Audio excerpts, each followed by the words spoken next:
Hi everybody, I am Yashovardhan and Hajela IAS academy के platform से आज तारीख कितनी भाई 16 जून 2025। तो आज हम 5 टॉपिक कवर करने का हम लोगों ने सोचा। अब देखते हैं हमारे 1 घंटे में कितने टॉपिक हम कवर करते हैं। तो एक तो है इसराइल और ईरान का जो कॉन्फ्लिक्ट है, इस पर हम बात करेंगे। दैन फिर हम सोलर पैनल्स के कारण जो पॉल्यूशन फैल रहा है उस पर बात करेंगे। फिर हम वाई ब्रेक पर बात करेंगे। फिर हम बात करेंगे ब्लैक बॉक्स पर, और लास्ट में हम कंक्लूड करेंगे, जहां अपनी बातों को खत्म करेंगे वहां पहुंचेंगे कि सुप्रीम कोर्ट ने कुछ गाइडलाइंस जारी किए हैं डोमेस्टिक वायलेंस एक्ट के सही तरीके से इम्प्लीमेंटेशन के लिए। क्योंकि आज भी इतने साल गुजरने के बाद भी कई राज्यों में, कई जिलों में प्रॉपर डोमेस्टिक वायलेंस को दूर करने के लिए या जो फरियादी हैं, विक्टिम्स हैं, उनकी बात को सुनने के लिए प्रॉपर मैकेनिज्म नहीं है। तो ये सारे मुद्दे और ये सारे के सारे यूपीएससी के फेवरेट टॉपिक है। कुछ फिल्म से रिलेटेड है, कुछ ऐसे से रिलेटेड है, कुछ इंटरव्यू के और कुछ मेंस के। तो हम इन सारे टॉपिक्स को कवर करेंगे। क्लियर? तो आगे बढ़े हम।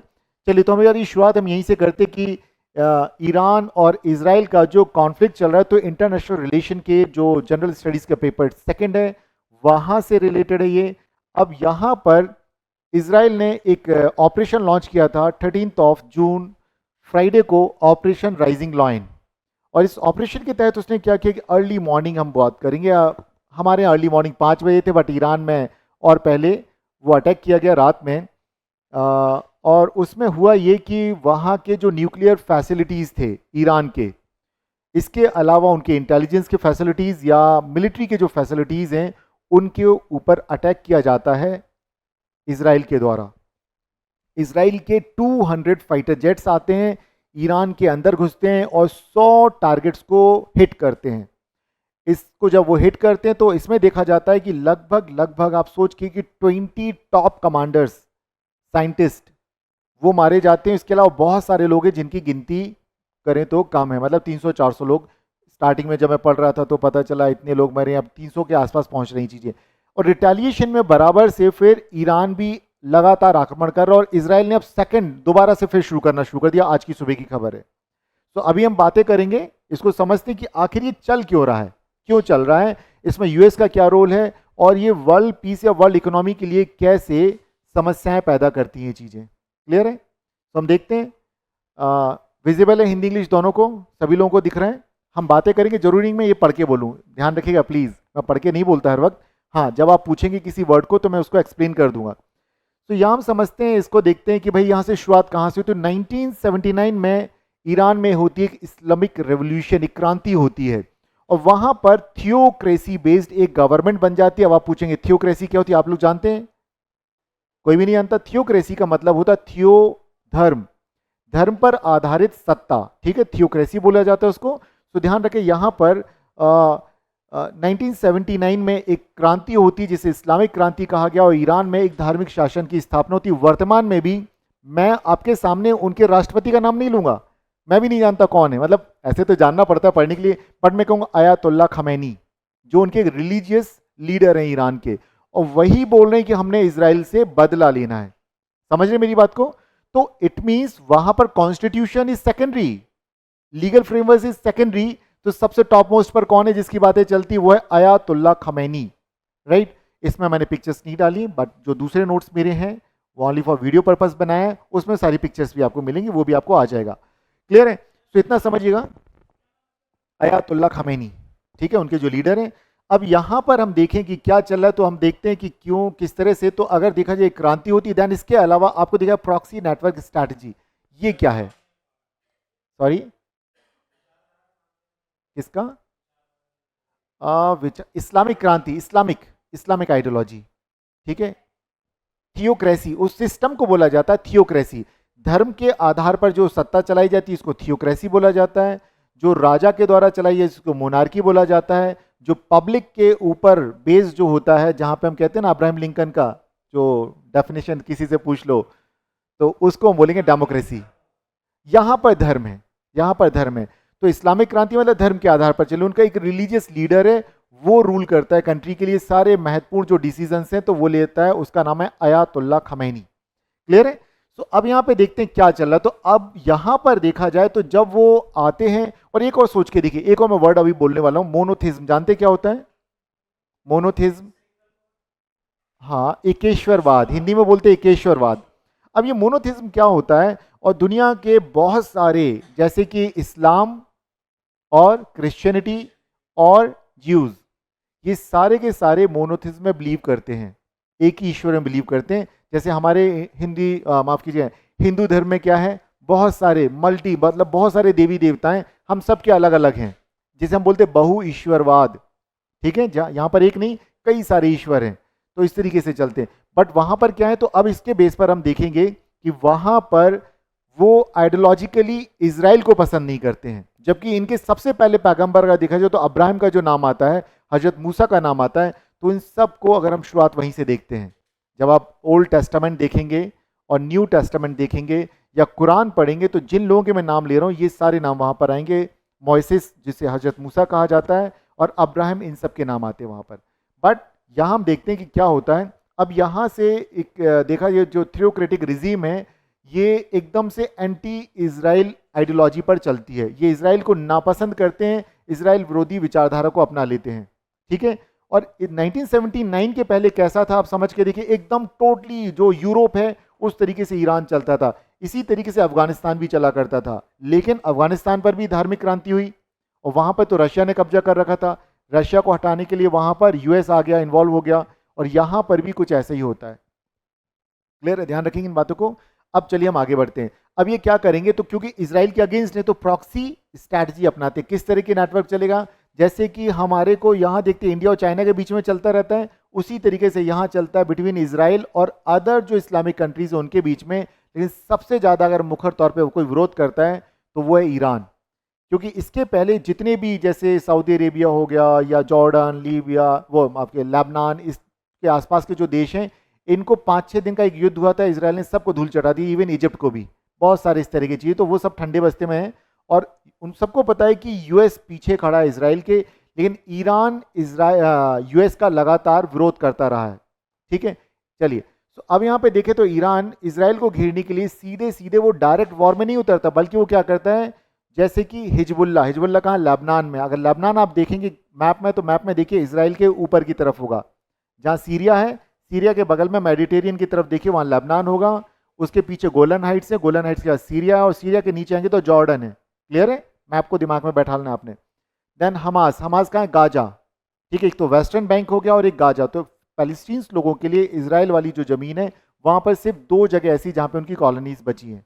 क्लियर है, तो यहाँ पे हमास कहाँ पर रूल कर रहा है, गाजा में कर रहा है। हुतीज कहाँ, यमन, हॉर्न ऑफ अफ्रीका, कहाँ पर है ये, ओमान, यमन, मालूम है आप, अफ्रीका। और यहाँ पे सऊदी अरेबिया वाला इलाका देखे तो आपको वहाँ दिख जाएगा, बिल्कुल ठीक है। तो यहाँ पर जो है, इसके अलावा इराक की जो मिलिशिया मतलब लोकल आर्मी, जो क्लैंस होते हैं, कबीले होते हैं, उनकी आर्मी को मिलिशिया बोला जाता है। इन सबको वो क्या करेगा, आर्म्स एमुनिशन की सप्लाई करता है कि जाओ आपका जो मन करे इजराइल के ऊपर अटैक करो। ठीक है, इस तरह से चीज़ें चलती हैं। तो एक तो ये हो गया। देन इसके अलावा हम देखें, इसके पहले जो प्रीवियस इजराइल की जो स्ट्राइक हुई है उन्हें देख लेते हैं।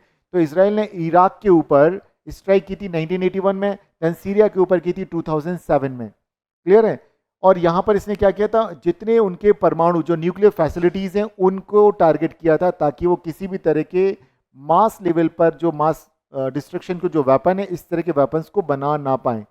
और इराक के ऊपर भी अगर यूएस ने अटैक किया तो उसने बेस यही बनाया था कि सद्दाम हुसैन क्या कर रहा है, वेपन ऑफ मास डिस्ट्रक्शन को डेवलप कर रहा है, केमिकल वेपन्स बना रहा है। इस बेस पर उसने, यूएस ने इराक के ऊपर अटैक किया था।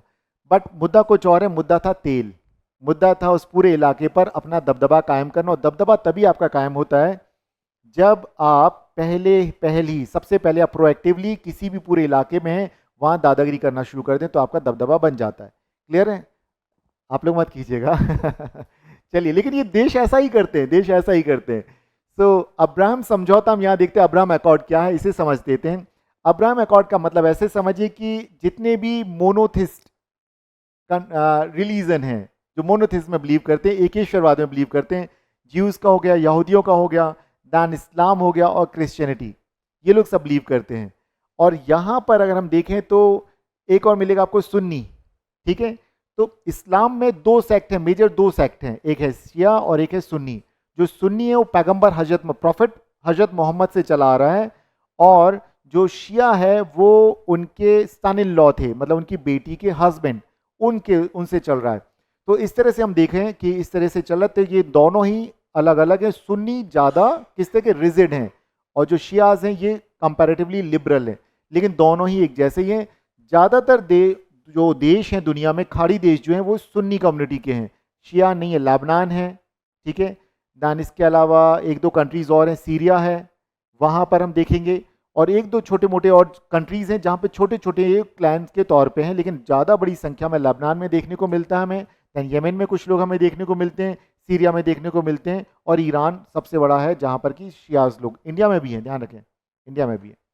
अब यहाँ पे क्या हुआ, तो इसराइल के साथ इन्होंने अपने रिलेशन नॉर्मलाइज कर लिए। इन्होंने जो इसराइल की बॉर्डर से लगे हुए देश हैं, जैसे इजिप्ट हो गया, सऊदी अरेबिया हो गया, यूएई हो गया, ठीक है, जॉर्डन हो गया, लेबनान में मतलब सरकार नहीं करती, वहाँ के जो ग्रुप है एक वो करता है अटैक, हिजबुल्ला जिसको बोलते हैं, सरकार नहीं करवाती है, हिजबुल्ला करता है, वो बोलते हैं कि नहीं ये तो नॉन स्टेट एक्टर है कि हमारे इन पे कंट्रोल नहीं है। तो यहाँ पर उन्होंने क्या किया कि उन्होंने ट्रीटी कर ली, एक तरह का एग्रीमेंट कर लिया इसराइल के साथ, भाई हम लड़ेंगे नहीं। लेकिन इसमें हुआ क्या कि फिलिस्तीन का मुद्दा फिर सेकेंडरी बन गया, जो प्राइमरी हुआ करता था जिसके पीछे झगड़े हो रहे थे वो हो गया, और ईरान जो था, ईरान अलग थलग पड़ गया। ज़्यादातर सुन्नी देश जो थे उन्होंने एग्रीमेंट कर लिया। तो ध्यान रखें अब्राहम अकॉर्ड क्या है, इसको ध्यान रखें। देन अब अगर और देखें हम लोग, इस 7 अक्टूबर को क्या हुआ था, 7 अक्टूबर 2024 क्या हुआ था, उस दिन इसराइल में हमास के लोग घुसे और काफ़ी सारे लोगों को किडनैप कर लिया और कई सारे लोगों को मार दिया था। अब उसके बदले में क्या होगा, फिर रिटेलिएशन में इसराइल ने भी किया, इसराइल ने किया, और फिर ईरान भी फिर बदले में करेगा, उनके ऊपर अटैक करेगा। तो बस ये चीज़ें चल रही हैं कि वो हमास को सपोर्ट कर रहा है, राइट। अब हाल के क्या कारण है वो देखते हैं, तो वो जुड़ा हुआ है किस तरह से, देखिए ये क्या है, इंटरनेशनल एटॉमिक एनर्जी एसोसिएशन, ध्यान रखेंगे, अंतरराष्ट्रीय परमाणु ऊर्जा क्या होगा भाई, संगठन, ठीक है। तो उससे जुड़ा हुआ है ये, और इसका हेडक्वार्टर क्या है, आईएईए का वियना, वियना कहाँ पे, ऑस्ट्रिया, ध्यान रखें। अब यहाँ अगर देखें तो जो ये कर क्या रहे हैं भाई, यूरेनियम को इनरिच कर रहे हैं। इनरिच यूरेनियम कहाँ यूज किया जाता है, वो यूज किया जाता है वेपन्स बनाने में, न्यूक्लियर बॉम्ब बनाने में। तो अब यहाँ पर आईएईए ने अपनी रिपोर्ट दी, उसने बताया कि ईरान में जिस तरह के परिवर्तन दिख रहे हैं, क्योंकि ईरान के बहुत सारे जो प्लांट्स हैं वो आईएईए की निगरानी में हैं।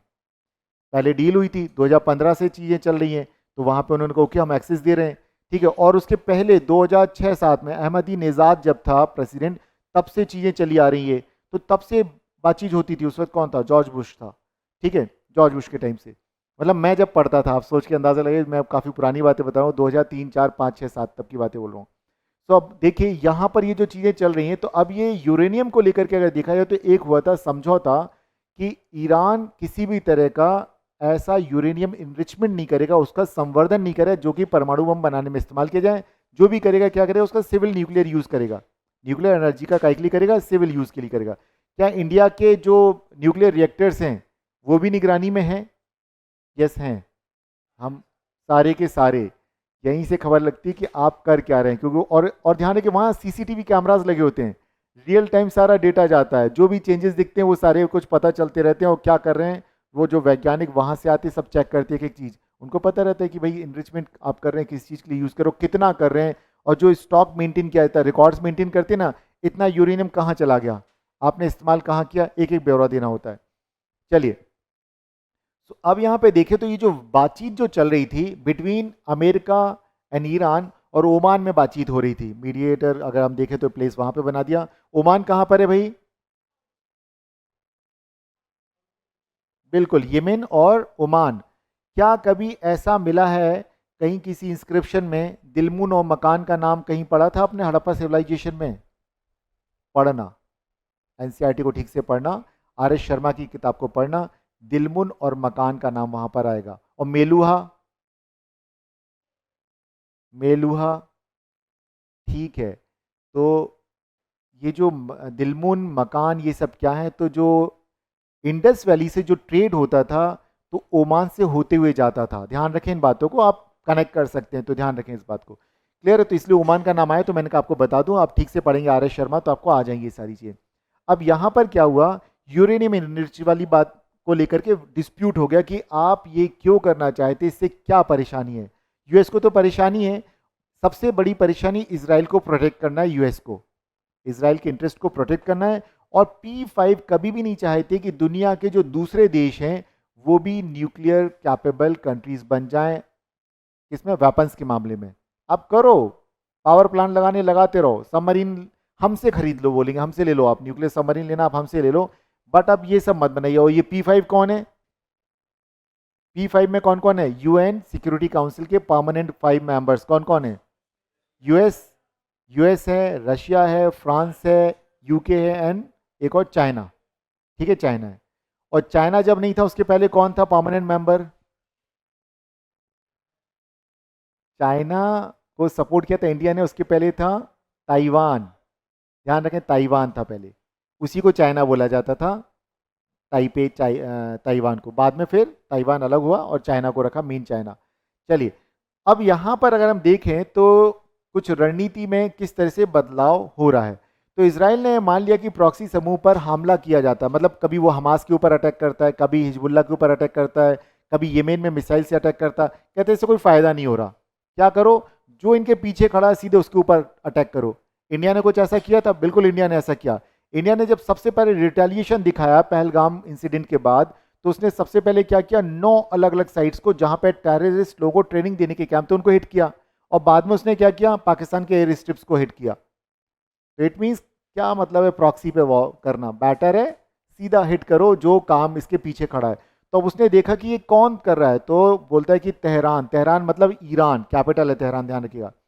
तो उन्होंने कहा सीधे तेहरान को निशाना बनाते हैं, मतलब ईरान की कैपिटल को निशाना बनाते हैं।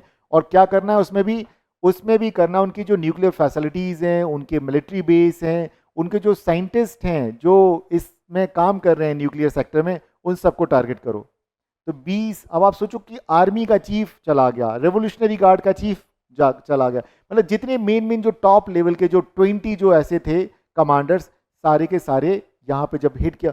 आप सोच के देखिए मोसाद का इंटेलिजेंस कितना कमाल का है, मतलब उसको ये पता था कि कब कौन सा जनरल कहाँ पर बैठा है, इस वक्त किस बिल्डिंग में बैठा, उन्हीं बिल्डिंग्स को हिट करो।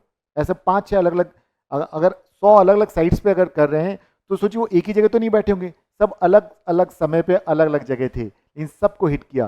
तो टॉप 20 कमांडर्स उनके मारे गए और कई सारे साइंटिस्ट भी मारे गए। अब आप इसे समझ सकते हैं कि क्या हुआ होगा। चलिए अब हम अगर अगला देखें कि क्या होगा, तो भाई देखें, अगर देखिए प्रधानमंत्री बेंजामिन नेतन्याहू, ये कहाँ के प्रधानमंत्री हैं, इजराइल के हैं। अब अगर ये देखा जाए तो ये क्या कर रहे हैं, जब भी कभी किसी भी कंट्री में चुनाव होते हैं तो वो कुछ ना कुछ ऐसा करते हैं, तो ये हम कह सकते हैं कि उनकी अपनी पॉलिटिकल कुछ मजबूरियां हैं कि भाई चुनाव में बचा जाए कैसे, या तो चुनाव हो ना हो तो लोगों की सिंपैथी रहे, नहीं इन्होंने बहुत अच्छा काम किया, बहुत अच्छा काम किया, इस तरह से अपने आप को क्या करना, स्ट्रांगली रखना। हमारे देश में भी यही होता है, यूएस में भी यही होता है, हर जगह यही होता है। अमेरिका में क्या हुआ, अमेरिकन फर्स्ट का बात की ना डोनाल्ड ट्रंप ने। चलिए, तो इन बातों को ध्यान रखिएगा सभी चीज़ें। अब सवाल आते हैं कुछ और भी। अगर हम यहाँ पे देखें कि आईएईए का अगर यहाँ पर रोल किस तरह का है, तो देखें देखिए क्या है। अब देखिए कई सारे इस तरह के जो उनकी साइट्स हैं जो आईएईए की निगरानी में हैं, वहाँ पर उन्होंने देखा कि प्रॉपर ट्रांसपेरेंसी नहीं है। ठीक है, क्या नहीं है भाई, ट्रांसपेरेंसी नहीं है। जब ट्रांसपेरेंसी नहीं है उन साइट्स पे, मतलब वो उनको चेक नहीं करने दे रहे हैं। आईएईए के जो ऑब्जर्वर्स जाते हैं, पर्यवेक्षक जाते हैं, उनको उन साइट्स को वो जिस तरीके से देखना चाहते रोक रहे हैं। जब रोक रहे हैं इट मीन्स कुछ तो छुपा रहे हैं, दाल में कुछ काला नहीं, पूरी दाल ही काली अगर बोला जाए तो इस तरह की चीज़ें। तो उन्होंने कहा कि भाई ये ठीक नहीं चल रहा है। देन इसके बाद क्या हुआ, अब देखिए यह ऐसा 7th टाइम हो रहा था जबकि हम देखते हैं कि आईएईए के जो उन्होंने अपने कुछ नॉर्म्स बनाए, कुछ पैरामीटर्स बनाए जिनको कि फॉलो किया जाना चाहिए, बट उनको फॉलो नहीं किया जा रहा था। तो उन्होंने कहा अब क्या होगा, कुछ नहीं, यूनाइटेड नेशन सिक्योरिटी काउंसिल में जाएंगे और वहाँ पे कंप्लेन करेंगे, उसके बाद कार्रवाई हो जाएगी। तो राइट वही हो रही है अब यहाँ पे। चलिए और देखते हैं ये क्या है, ये है P+1। ठीक है, जो कौन कौन सी P+1 कौन हो गया, P5+1। तो P5 में कौन हो गया, यूएस हो गया, रशिया हो गया, चाइना हो गया और फ्रांस हो गया और ब्रिटेन। इसके साथ यूरोप का एक और कौन सा ऐसा देश होगा जो थोड़ा ताकतवर है, आर्थिक तौर पर भी ताकत है, जर्मनी। इसमें जर्मनी ध्यान रखना, इसको नोट कर लीजिएगा। डिटेल नोट्स अगर चाहेंगे तो वो आप लिखवा दूंगा, अगर आप चाहें तो। चाहते हैं तो बताइए डिटेल, जो मैं तो पढ़ के आया हूँ, अगर आप कहें तो डिटेल भी लिखवा दूंगा। ठीक है, तो इन लोगों ने मिलकर के 2015 में एक एग्रीमेंट किया और उस एग्रीमेंट में कुछ ऐसा हुआ बात कि भाई काम करते हैं कि जो भी इनके ऊपर प्रतिबंध वगैरह लगाए गए हैं उन्हें हम हटा लेते हैं, ठीक है। तो लेकिन फिर वही हुआ कि अगर मान लीजिए अब ये कब तक का टाइम मिला, तो अक्टूबर 2025 तक का, अगर मान लीजिए इन्होंने ट्रांसपेरेंसी नहीं रखी, तो जो छूट मिली थी आईएईए के जो नॉर्म्स है उसमें, वो सारी तरह के जो वेवर्स हैं वो वापस ले लिए जाएंगे और दोबारा से इनके ऊपर और भी ज़्यादा जो सैंक्शंस लगाए गए थे वो लगा दिए जाएंगे, प्रतिबंध लगा दिए जाएंगे, इम्पोज कर देंगे।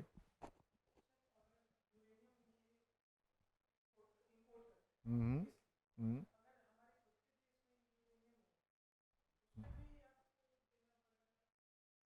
हाँ बिल्कुल देना पड़ेगा। खुद के भी क्यों कर रहे हो भाई? कोई ऐसी चीज़ तो नहीं, मान लो अब आप कह दो कि साहब मेरे खेत पे तो अफीम होती है, मैं अपने लिए रखता हूँ, क्यों रखते हो जब उसका इस्तेमाल गलत जगह हो सकता है ना। ऐसा तो नहीं है कि सिर्फ नींद की दवाई बनाने के लिए अब किसी उसको बेच रहे हैं, किसी कंपनी को बेच रहे हैं कि जो कफ सिरप वगैरह में डाल रहे हैं, नींद की गोलियां बन रही हैं, कहीं किसी भी तरह के ड्रग्स में यूज़ होता है, बट उसका यूज़ तो दूसरी जगह भी हो सकता है ना, तो इस चीज़ को रोकना पड़ेगा ना। ठीक है। कैसे सोवरेनिटी जा रही है? बिल्कुल नहीं जा रही है। देखिए क्या होता है, जितनी इंटरनेशनल ट्रीटीज होती हैं तो कोई भी देश अपनी मर्जी से उसका साइन कर रहा है। जब मर्जी से कर रहा है फिर आपने सोवरेनिटी कहाँ चली गई? क्या आपकी सोवरेनिटी खत्म हुई? एक मिनट रुकिए। सोशल कॉन्ट्रैक्ट नाम सुना आप लोगों ने? क्या है सोशल कॉन्ट्रैक्ट? लोग रूसो का नाम लेते, बहुत सारे जो पॉलिटिकल थिंकर्स हैं जिन्होंने सोशल कॉन्ट्रैक्ट की बात की। मतलब लोगों ने खुद मिल करके आपस में सोचा कि भाई समाज में व्यवस्था कैसी बनी रहे, लॉ एंड ऑर्डर कैसे मेंटेन हो। एक काम करते हम किसी एक आदमी को अपने सबके राइट दे देते, भाई एक काम करना, रात को 10 बजे के बाद घर से बाहर नहीं निकलेंगे, नहीं निकलेंगे भाई। कुछ वैसे ही हुआ ना। अगर मान लीजिए कोई किसी घर में चोरी नहीं करेंगे भाई, किसी के दूसरे के खेत को हम नहीं तोड़ेंगे किसी के यहाँ, तो इस तरह के नॉर्म्स बना ली ना। तो जब हमने सबने मिल करके सोचा कि ये जो काम है, इस तरह की जो एक्टिविटीज हैं, ये सोसाइटी के लिए अच्छी नहीं है, तो हमने खुद ही तो दिए ना अधिकार सरकार को भी। सोशल कॉन्ट्रैक्ट तो यही तो है, और कुछ नहीं है, यही है कि लोगों ने सबने मिल करके कि समाज कैसे चला जाए, व्यवस्था कैसे बने, इसलिए अपना लीडर एक चुन लेते हैं और उसको बोलते हैं कि अगर कुछ भी गड़बड़ हो तो आप निष्पक्ष न्यायाधीश की तरह निर्णय करना। यही तो बोला जाता है सोशल कॉन्ट्रैक्ट, जिसे हम नॉर्मली बोलते हैं रूसो का सोशल कॉन्ट्रैक्ट बोल देते हैं। ठीक है। ठीक है, समझ रहे हैं कौन था रूसो? फ्रांस की क्रांति का एक फिलोसोफर था, वो पॉलिटिकल थिंकर था, हम बोलेंगे उसको। सोशल कॉन्ट्रैक्ट उसका सबसे ज़्यादा फेमस हुआ, बाकी बहुत सारे पॉलिटिकल थिंकर्स ने दिया इस तरह से। तो अब ये क्या है, अब आइए ये पे अगर आप साइन कर रहे हैं, इट मीन्स हमने खुद तय किया है कि भाई हम चाहते हैं कि हमें सिविल इस्तेमाल के लिए, मतलब नागरिकों के इस्तेमाल के लिए न्यूक्लियर जो मटेरियल है वो मिल जाए। समझ रहे हैं आप? जैसे कि आपको पास एक निश्चित मात्रा में अगर आप किसी भी चीज का सेवन करते हैं, कफ सिरप हुआ, आपको डॉक्टर ने लिखा है, प्रिस्क्रिप्शन दिया है, आप पी लो, लेकिन आप पता चला एक बोतल एक बार में गटक जा रहा है, सुबह से शाम तक 4-5, तो इसका मतलब क्या, आपका पर्पस कुछ और है। और फिर ट्रांसपेरेंसी की बात आ रही कि आप ट्रांसपेरेंट क्यों नहीं हो। जब भी कभी ट्रांसपेरेंसी नहीं है तो वहां समझ जाइए समस्या है, समाज में, देश में, हर जगह। प्राइवेट लोगों के रिश्ते क्यों खराब होते हैं? बिकॉज वहां ट्रांसपेरेंसी खत्म हो जाती है। तभी तो देशों के आपस में क्यों हो रहे हैं? ट्रांसपेरेंसी नहीं है। अरे भाई छुप के आप उनके साथ एग्रीमेंट कर रहे हो, हमारे साथ एग्रीमेंट कर रहे हो, यही तो है कि आप ट्रांसपेरेंट नहीं हो। तो यही चीज होती है, प्रॉक्सी वॉर कर रहे हो आप हमारे साथ। पाकिस्तान भी तो ऐसे बोलता है ना कि नहीं नहीं बढ़िया, हम सब कुछ सही चले, हिंदी चीनी भाई भाई हुआ था, पीछे से क्या हुआ, अटैक किया। तो इसीलिए ट्रांसपेरेंसी की बात की जाती। तो अपनी सोवरेनिटी हमने दी नहीं है किसी भी, और सोवरेनिटी तो हम तब देंगे जब वो मजबूर करें। जब मन किया हमने नहीं रहना भाई, हम बाहर आ गए संगठन से। जब अमेरिका छोड़ के जा सकता है डब्ल्यूटीओ को, कितने सारे ऑर्गेनाइजेशंस को, तो कोई और ईरान क्यों नहीं जा सकता, इंडिया क्यों नहीं जा सकता? कोई भी जा सकता है और फायदा मिलता है बनने से। इंडिया देखिए नॉन पॉलिफरेशन ट्रीटी का मेंबर नहीं है। देन इसके अलावा India nuclear supplier group NSG उसका मेंबर नहीं है। बट इंडिया ने जो 2005 में सिविल न्यूक्लियर डील की विद यूएसए, उससे क्या मिला, उसको वेवर मिल गया कि भाई आपको ये छूट है, कोई दिक्कत नहीं है, और हम जो एनएसजी के मेंबर हैं हम सब आपको न्यूक्लियर मटेरियल देंगे, आप पैसे दो हम देते हैं आपको। क्यों? क्योंकि आप काय के लिए ले रहे हो, आप इसे बिजली बनाने के लिए ले रहे हो। बाकी इंडिया में भी तो है फास्ट ब्रीडर रिएक्टर है, जहां पे हम थोरियम इनरिचमेंट करके हमने वो तभी तो बना लिए, बॉम्ब बना के बैठे हुए हैं हम। समझिए इस बात को, तो सबको पता रहता है कि भाई ये अगर सभी ने बना लिए, और न्यूक्लियर बॉम्ब कोई क्यों बनाता है? क्यों बनाता है? पनिशमेंट की थ्योरी, उसमें एक थ्योरी होती है डेटरेंट की थ्योरी। डेटरेंट मतलब निवारक, कि भैया सामने वाले को डर होना चाहिए कि ये अगर हमने इसको अटैक किया तो ये भी बदले में अटैक करेगा। तो हमारी जो न्यूक्लियर पॉलिसी है जिसे हम बोलते हैं नो फर्स्ट यूज, उसमें हमने कुछ बातें कह रखी, भैया हम नहीं करेंगे नो फर्स्ट यूज। बट अगर इंडिया के ऊपर कोई केमिकल वेपन यूज किया जाता है और बायोलॉजिकल वेपन यूज किया जाता है, हम फर्स्ट यूज को सेकेंडरी कर देंगे और हम अटैक कर देंगे। यही तो बात है।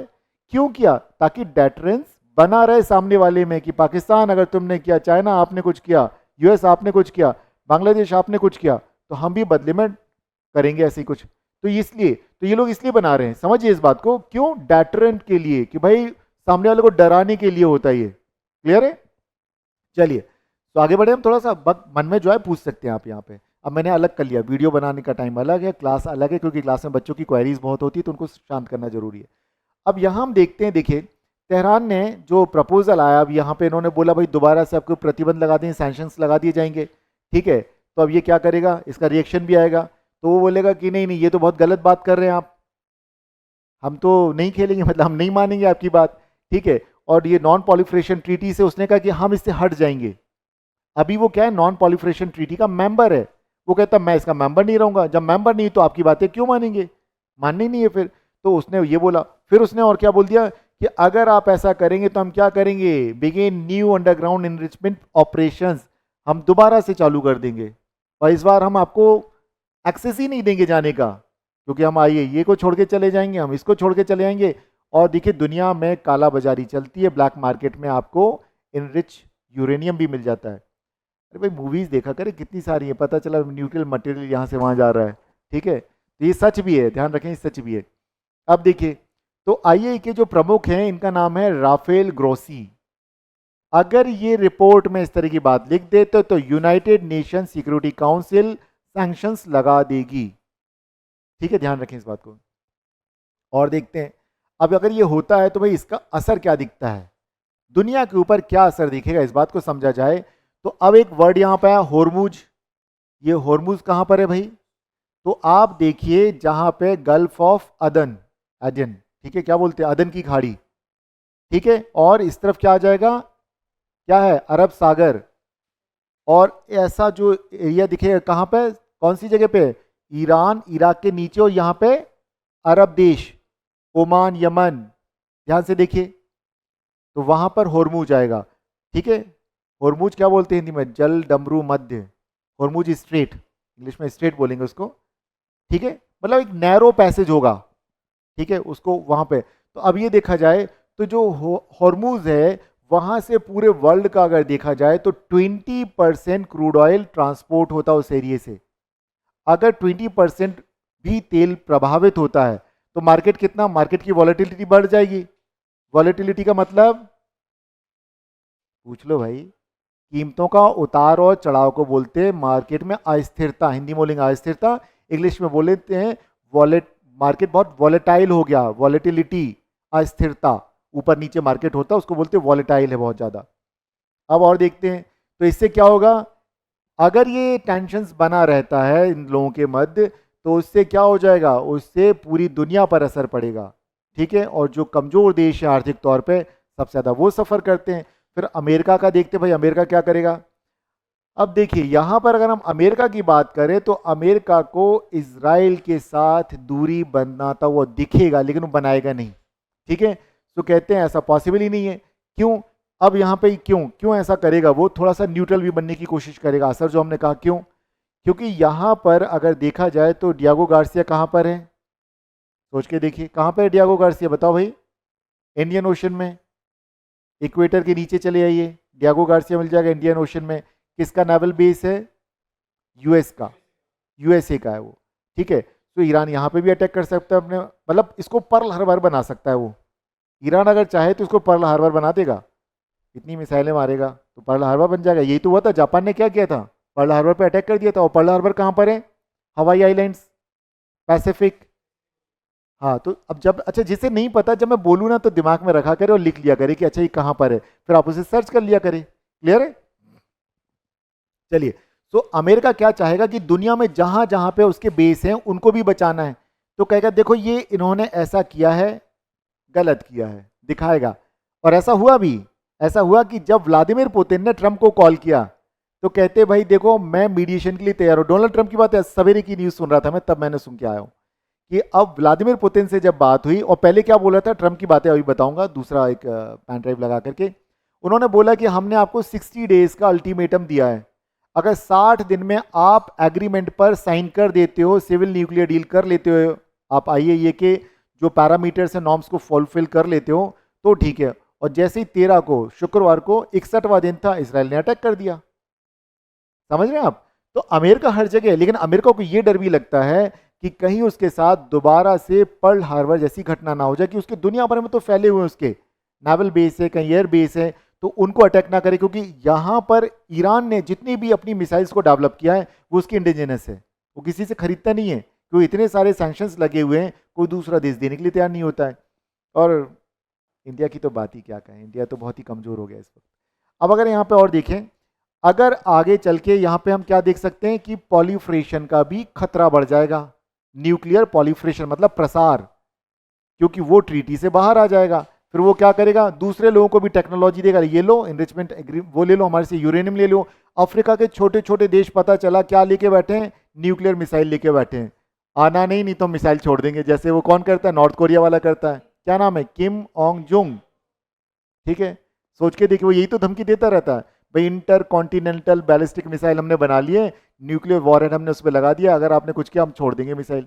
जापान को डराता रहता है हमेशा।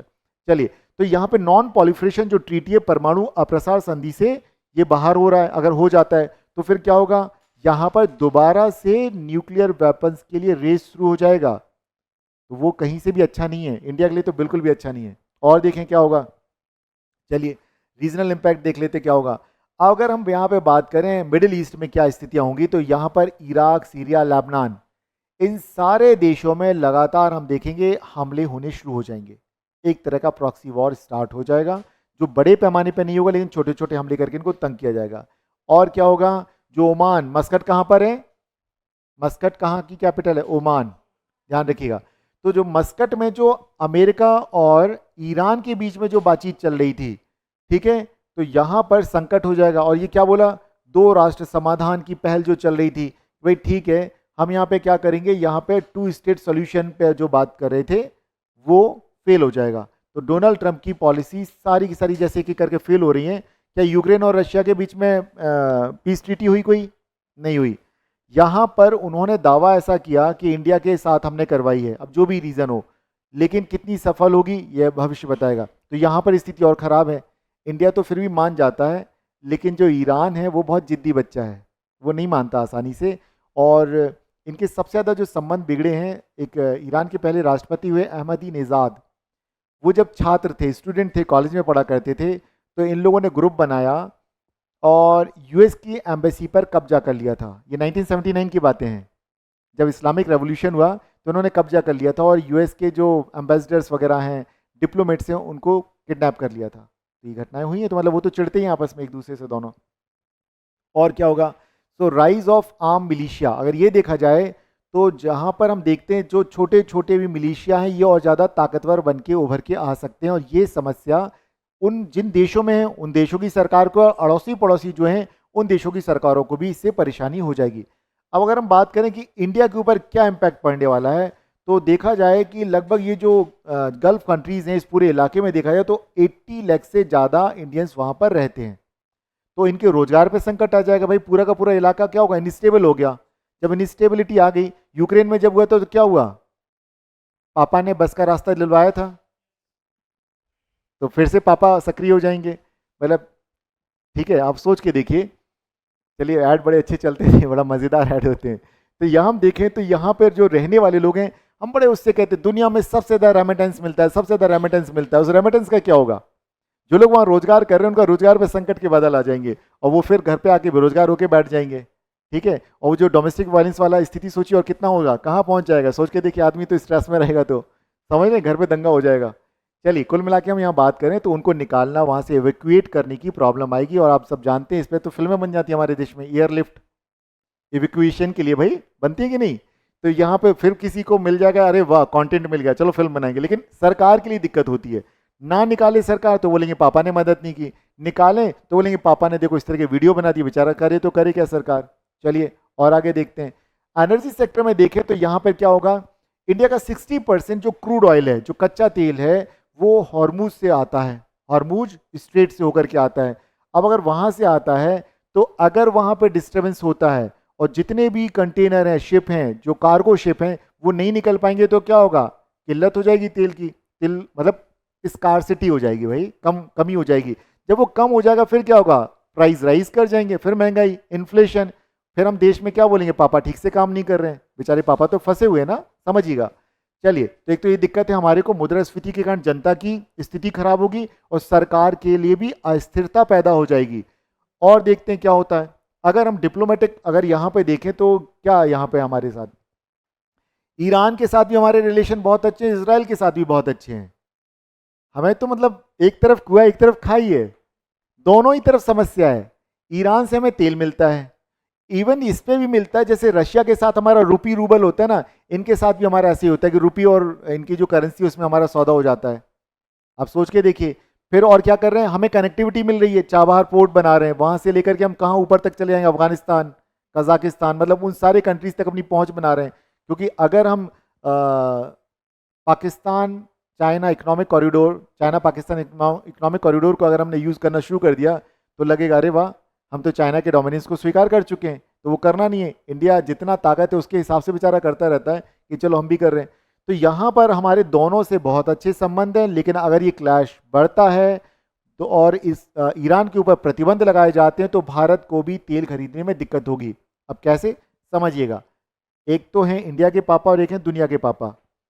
तो हम बात करेंगे अंकल सैम की, अमेरिका की बात कर रहा हूँ मैं इस वक्त। अमेरिका की बात अगर करें तो कई बार ऐसा हुआ, मैं इतने सालों से पढ़ रहा हूँ और पढ़ा रहा हूँ, समय समय पे देखता हूँ। अब आप सोचो, चावर पोर्ट आप भी पढ़ रहे हो, चावर पोर्ट मैंने भी पढ़ा है अपने टाइम पे जब मैं वहाँ बैठा करता था आपके जैसे, तब से अब तक कंप्लीट ही नहीं हो पा रहा है। पता नहीं क्या हो रहा है, बीरबल की खिचड़ी जैसा चल रहा है, अभी भी चल ही रहा है, चल ही रहा है, कभी रुकता है फिर चलता, रुकता फिर चलता, क्यों? यूएस बोल देता है कि हाँ ठीक है काम करो, फिर अरे रुक जाओ, काम रोक दो, फिर बोले काम करो, फिर बोले रुक जाओ, काम करो। तो कुल मिलाकर के वेवर्स बीच बीच में मिल जाते हैं, लेकिन फिर जैसी टेंशन बढ़ता है फिर रुक जाते हैं। लेकिन इससे इंडिया को क्या लॉस हो रहा है, इंडिया की क्रेडिबिलिटी पर संकट है भाई, तुम बना ही नहीं पा रहे हो इतने सालों में। और चाबार में फिर क्या हुआ, मौका मिला चाइना को, पैरेलली चाइना भी चाबार पोर्ट पे आ गया है। ईरान ने उसके साथ एग्रीमेंट कर लिया कि भैया आप डेवलप करो, इंडिया कर नहीं रहा, इतने सालों से डिले होता जा रहा है। किसी प्रोजेक्ट में डिले का मतलब क्या है, कॉस्ट बढ़ जाती है, उसकी फैक्टर कॉस्ट, लागत बढ़ जाती है भाई, समझिए। कहीं से भी अच्छी चीज नहीं है। और फिर आपका पूरी दुनिया में क्या होगा, ये प्रोजेक्ट ले तो लेते हैं, टाइम पे कंप्लीट करके नहीं देते हैं। बोला था 10 साल में, 10 के तो 15-25 साल निकल गए। समझने वाली बात है ना, सोच के देखिए तो क्या इंप्रेशन पड़ेगा। तो वो कहीं से भी चीजें ठीक नहीं है। और दोनों के साथ रिलेशन हमारे बहुत अच्छे हैं, क्योंकि पैगासस हमने किससे खरीदा, इसराइल से। पैगासस क्या है भाई, पैगासस नाम सुना है, नहीं सुना होगा ना। एक सॉफ्टवेयर है जो कि किसी के मोबाइल में अगर डाल दिया जाएगा तो उसका मोबाइल पूरी तरह से एक्सेस कोई और कर सकता है। तो पैक्सेस सॉफ्टवेयर बनाया है इसराइल की कंपनी ने, और इसराइल से हम लोग बहुत सारी चीज़ें खरीदते हैं। तो ऐसा कुछ लोगों ने इल्ज़ाम लगाया है कि सरकार ने पैगासस अपोजिशन के लीडर्स के मोबाइल्स में डाल दिया था। ये मामला सुप्रीम कोर्ट तक गया था। भाई सर्च करोगे मिल जाएगा, पढ़ोगे तब तो पता चलेगा। मेरी बातें अगर सुनने पे यकीन मत करना। गौतम बुद्ध ने क्या बोला है, मैं कहता हूँ इसलिए मेरी बात पे यकीन मत करो, खुद समझो जानो। तो अगर मेरे से कोई टॉपिक सुनते हो तो उसको पढ़ा भी करे आगे। चलें आगे बढ़ें। तो इंडिया को हर जगह दिक्कत है, एक तरफ कुआ एक तरफ खाइए, ध्यान रखें। तो इंडिया के दोनों तरफ से दिक्कत है इंडिया को। तो चलिए ये तो चल रहे हैं जो भी हैं। अगर देखा जाए तो कुल मिलाकर के अगर देखा जाए तो स्थितियां तनावपूर्ण हैं, और यहाँ पर यही इसका सोल्यूशन निकलेगा कि नहीं तो प्रॉक्सी वार चलते रहेंगे। तो सोल्यूशन क्या है भाई, एक क्षेत्रीय युद्ध छिड़ सकता है, उसे रोकने का तरीका यही कि बैठ के टेबल टॉक किया जाए। मेरी समझ में ये चीज़ें आती, बाकी तो आप देख ही रहे हैं कि यहाँ पर जब तक बहुपक्षीय मल्टीलैटरल टॉक नहीं की जाएगी तब तक इस तरह के तनाव को कम नहीं किया जा सकता। तो दोबारा से P5+1 वाली जो बात है उसको करना चाहिए, कुछ और कंट्रीज़ को इसमें शामिल करना चाहिए, तो मे बी शायद ये चीज़ रिजॉल्व हो पाए।